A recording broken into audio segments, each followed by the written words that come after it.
Hey y'all, it's Miss A. Today we're going to be looking at opposites and absolute value.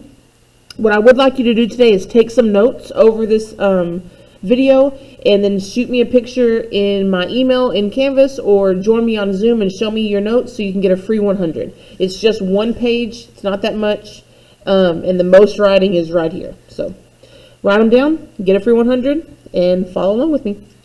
All right, so we're looking at two things that we've actually already learned in math class, opposites and absolute value, but they're going to come back up in this next unit that we're looking at.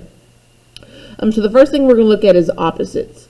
Two integers are opposites if they are each the same distance away from 0, but on the opposite sides of the number line. Okay, so if we look at the number 3, it is 1, 2, 3 places away from 0.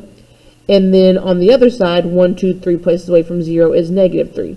So negative 3 and positive 3 are opposites. Same thing here. 1 is 1 place away.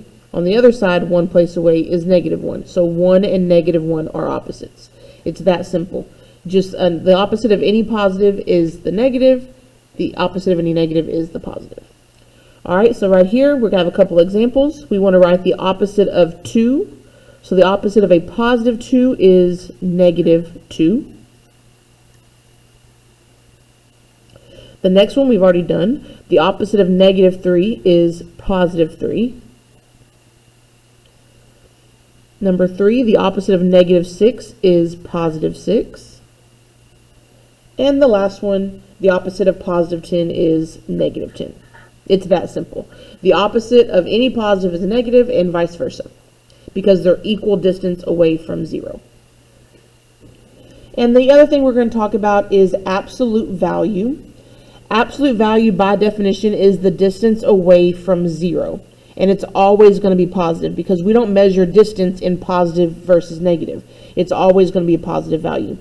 So if we have the number 3, 3 is 1, 2, 3 places away from 0. So the absolute value of 3 would be 3. And then negative 3 is 1, 2, 3 places away from 0. So the absolute value of negative 3 is also 3. Again, it's always positive because distance isn't measured in negatives. To represent absolute value in math, we use these little bars. Okay, so number 1, this is asking for what is the absolute value of negative 2. So we're really asking for how far away from 0 is negative 2. So negative 2 is 1, 2 places away. So the absolute value is 2. The absolute value of 3 for number 2. The absolute value of 3 is 3 because it's 1, 2, 3 places away from 0. So again, it's just the integer that's here, but just make it positive. So the absolute value of negative 5 would be positive 5 because it's 5 places away from 0.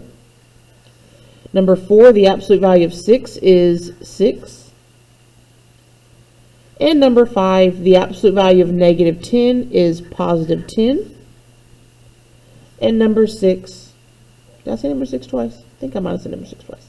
It's okay. And the number 6, the absolute value of 7 is 7.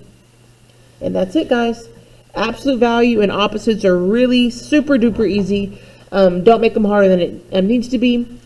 Remember, the opposite of any positive is just that number as a negative. The opposite of any negative is that number as a positive. And then absolute value is just the distance away from 0, and it's always going to be a positive value. So negative 2 is positive 2. Positive 3 is positive 3.